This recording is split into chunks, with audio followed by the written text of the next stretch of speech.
2.1 exercise में पढ़ा हमने ए क्रॉस बी। 2.1 में ए क्रॉस बी, उसमें ए क्रॉस बी में जो नंबर ऑफ़ एलिमेंट आते थे, number of element of A cross B, वो तो बहुत सारे आ जाते थे।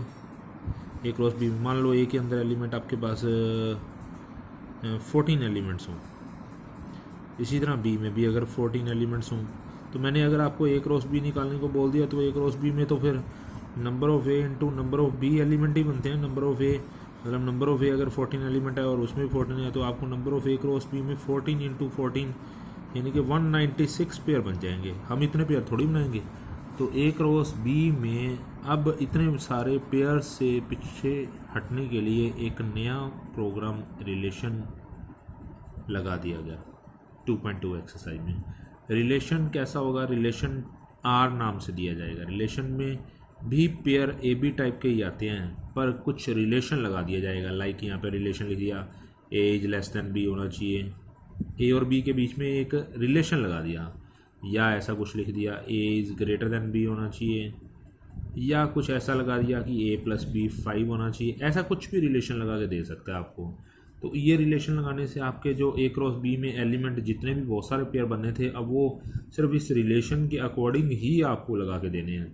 जैसे मैंने आपको कह दिया कि आप इस दुनिया में जितने भी लोगों को जानते हैं, तो आप बहुत सारे लोगों के नाम लिखने लग जाएंगे, शायद आपको कई दिन भी लग जाएँ लिखते लिखते। फिर मैंने कह दिया कि अब आप सिर्फ उन्हीं लोगों के नाम लिखो जो आपकी गली में रहते हैं, आपकी स्ट्रीट में रहते हैं, तो आप सिर्फ उन्हीं लोगों के नाम लिखोगे। यानी रिलेशन लगाने पर एलिमेंट कम हो गए ना। तो इसी तरह मैंने एक और रिलेशन लगा दिया, अब आप वही नाम लिखोगे जो आपकी स्ट्रीट के अंदर आपकी फैमिली रिलेशन में ही आते हैं, तो आपके पास और भी मेंबर कम हो जाएंगे। अब फिर मैंने एक और लगा दिया, अब आप वही मेंबर लिखोगे जो सिर्फ आपके ब्लड रिलेशन, आपको मम्मी पापा, आप और भाई बहन जो भी है, भाई बहन जो भी हैं।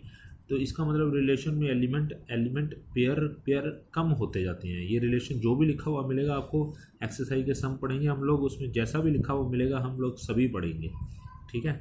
वही एलिमेंट वही पेयर देंगे। जैसे एक सेट ए दिया हुआ है 1 2 3 4 5 6, और रिलेशन जो है define a relation from, relation R जो है वो फ्रॉम ए टू ए का ही है।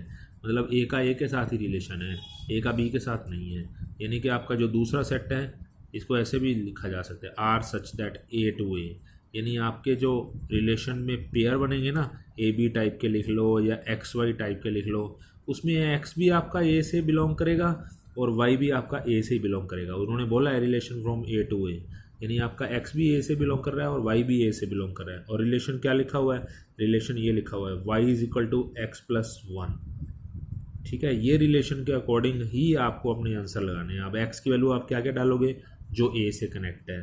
वाई की वैल्यू क्या क्या बनेंगी? वो भी ए से कनेक्ट ही होनी चाहिए। ए मतलब कौन है आपका? 1 2 3 4 5 6। तो आप एक्स की वैल्यू डालनी शुरू कर दो। एक्स की वैल्यू 1 डालो, एक्स की वैल्यू 2 डालो, एक्स की वैल्यू 3 डालो, एक्स की वैल्यू 4 डालो, एक्स की वैल्यू 5 डालो। कितने डालनी है? जितने आपके पास एक्स हैं, 6 तक है, मतलब जितने आपके एक्स में एलिमेंट ए से रिलेटेड है। अब वाई की वैल्यू क्या क्या बनती जाएगी? जब आपने 1 डाला तो 1 + 1 2, तो रिलेशन में पेयर सिर्फ 1 2 वाला बना है। जब 2 डाला तो 3। बस ये देखते जाओ, वो जो वाई की वैल्यू आती जा रही है वो भी ए में से ही होनी चाहिए। ए से अगर कोई बाहर होगी तो हम वो नहीं लेंगे। एक्स की वैल्यू 3 डालोगे तो वाई कितना आएगा? 4। 4 डालोगे तो कितना आएगा? 5। 5 डालोगे तो कितना आएगा? 6। और 6 डालोगे तो कितना आएगा? 7। 7 आपका ए के अंदर पड़ा ही नहीं है, इसलिए ये पेयर नहीं आएगा। अब रिलेशन में पेयर सिर्फ गिने चुने आए। कौन कौन से? पहला 1 2 का पेयर था, दूसरा 2 3 का पेयर था, तीसरा 3 4 का पेयर था, फोर्थ वाला 4 5 का पेयर आया, और 5 6 का पेयर आया। अगर आप फर्स्ट एक्सरसाइज में जाते, अगर उसमें रिलेशन वर्ड ना लिखा होता, तो अगर आप ए क्रॉस ए निकालते तो ए में 6 एलिमेंट है और ए में ही 6 एलिमेंट है, यानी 6 × 6 36 पेयर बनते हैं, और रिलेशन ने सिर्फ आपको 5 ही पेयर दिए हैं। ये होता है रिलेशन। ये रिलेशन की सेट बिल्डर फॉर्म होती है, ये रिलेशन के रोस्टर फॉर्म होगी। इसमें आपसे 2 चीज़ें और पूछी जाएंगी। डोमेन ऑफ आर, डोमेन मतलब एक्स की जो वैल्यू हैं, जो आगे आगे वाले होते हैं वो डोमेन होते हैं। आगे आगे वाले कौन से हैं इसमें पेयर में देख लो, 1 2 3 4 5। और रेंज कौन होते हैं? जो वाई की वैल्यू होती है। वाई की मतलब जो बाद वाले होते हैं। बाद वाले कौन से हैं? 2 है, 3 है, 4 है, 5 है, 6 है। 2 3 4 5 6। और क्या पूछा जा सकता है आपसे? एरो रिप्रेजेंटेशन पूछी जा सकती है, एरो डायग्राम, एरो रिप्रेजेंटेशन करके दिखाओ इन पेयर्स की। और वो कैसे करते हैं? इधर भी ए के एलिमेंट लिखने हैं, उधर भी अगर बी सेट होता तो बी के एलिमेंट लिख देते हैं। ए के एलिमेंट कौन कौन से हैं? 1 2 3 4 5 6। उधर भी 1 2 3 4 5 6। 1 का पेयर तो 2 के साथ बना था, तो 1 का एरो 2 के साथ, 2 का 3 के साथ, 3 का 4 के साथ, 4 का 5 के साथ, 5 का 6 के साथ। बस ये होगी एरो रिप्रेजेंटेशन, ये होगी डोमेन, ये होगी रेंज। और एक चीज़ और आपसे पूछी जा सकती है, वो है कोडोमेन। कोडोमेन क्या होता है? कोडोमेन रिलेशन बिकॉज आर जो था वो ए टू बी का या ए टू ए का, ये जो आगे वाला होता है ना, आगे वाला, उसको कोडोमेन बोलते हैं। यानी ये जो हमारे पास कोडोमेन तो फिक्स ही है। Okay, 1 minute. एग्जाम्पल भी हैं इसके अंदर, ठीक है, देख लेना। एग्जाम्पल भी पढ़े जा सकें वो तो पढ़ लेना।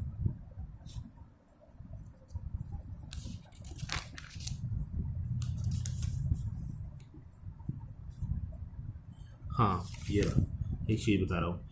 अच्छा, ये क्या बताया? कोडोमेन के बारे में बता रहा था ना। रिलेशन ए टू मान लो, ये इधर वाला नहीं, इधर वाला होता, सॉरी, इधर वाला। अगर रिलेशन ए टू बी का होता, मान लो यहाँ पे मैंने नाम बी रख दिया, तो ये जो बाद वाला है वो है आपका कोडोमेन। कहने का मतलब आपसे एक बात बता दूँ, ये जो कोडोमेन होता है ना, और ये जो रेंज होती है, ये रेंज बाद वाले सेट से ही कनेक्ट होती है ना। बाद वाला सेट यानी कि दूसरे नंबर पे जो वाई वाले एलिमेंट होते हैं, यानी कि जो रेंज होती है ना, वो ऑलवेज कोडोमेन का सबसेट ही होती है। तो ये 1 मार्क्स की बात पूछी जा सकती है। जो रेंज होती है वो सबसेट होती है कोडोमेन का, और इक्वल भी हो सकती है, इसलिए मैंने यहाँ पर नीचे इक्वल का साइन भी लगाया है। ठीक है, ये इससे रिलेटेड आपके सम स्टार्ट हो जाते हैं 2.2 एक्सरसाइज में। ठीक है, जो भी सम आते जाएं वो स्टार्ट करते जाओ और करते प्रैक्टिस करो।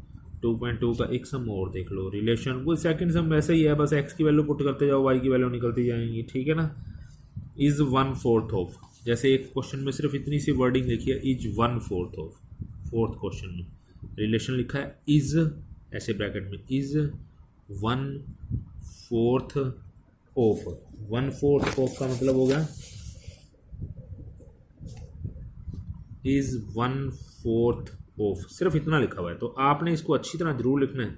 रिलेशन फोर्थ सम में सिर्फ ये लिखा हुआ है इज 1/4 ऑफ। तो आप आगे लिख लो, कुछ भी नाम पेयर ले लो, ए बी टाइप के पेयर ले लो। जब भी ऐसे is 1/4 of, is less than, is greater than लिखा हो, तो आगे तो नाम ए का देना होता है, पीछे नाम बी का देना होता है। यानी कि ये बन गया ए इज 1/4 ऑफ बी, ये बोलते हैं इज 1/4 ऑफ का मतलब। ठीक है, जैसे ये सम है, सेट ए दिया हुआ है 1 से लेके 25 एलिमेंट्स तक का। रिलेशन सिर्फ इतना लिखा हुआ है, जिसको मैंने डिटेल में ये लिख दिया। और रिलेशन अगर दूसरा सेट ना हो दे रखा हो, तो इसका मतलब रिलेशन ए टू ए का ही है। अब रिलेशन में पेयर कौन से लेंगे?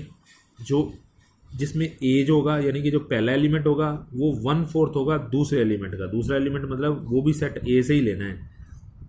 अब 1 किसका 1/4 होता है? तो 1 होता है 4 का, इधर वाला 4 का अगर आप 1/4 करके देखोगे तो 1 मिलेगा। और फिर 2 किसका 1/4 होता है? तो 2 8 का होता है। 3 किसका 1/4 होता है? 3 तो 12 का होता है। 4 किसका 1/4 होता है? 4 तो 16 का होता है। 5 किसका 1/4 होता है? वो तो 20 का होता है। 6 का किसका 1/4 होता है? वो तो 24 का होता है। 7 किसका 1/4 होता है? वो तो 28 का होता है। पर 28 तो आपका ए को बिलोंग ही नहीं करता, क्योंकि रिलेशन ए टू ए का ही है। तो दूसरा एलिमेंट भी आपका ए में से ही होना चाहिए, और ए आपके 1 to 25 है। तो हम आगे वाले भी ए वाले लिए हैं और बाद वाले भी ए वाले लिए हैं। जैसे ही बार होने लगा, हमने वो पेयर लेना बंद कर दिया। यानी सिर्फ आपके पेयर कौन से हुए? ये आगे आगे वाले, मतलब ये आगे आगे वाले आपके डोमेन है, ये जो बाद वाले हैं वो आपके रेंज है। तो डोमेन होगी हमारे पास 1 2 3 4 5 6। रेंज होगी हमारे पास क्या? 4 8 12 16 20 और 24। और कोडोमेन होगी आपके पास रिलेशन ए टू ए का था, तो ये जो बाद वाला होता है वो आपका कोडोमेन होता है। डोमेन होगी, रेंज होगी, अगर एरो रिप्रेजेंटेशन पूछता तो वो भी बता देते। ठीक है, लो अब 2.2 एक्सरसाइज प्रैक्टिस कर लो।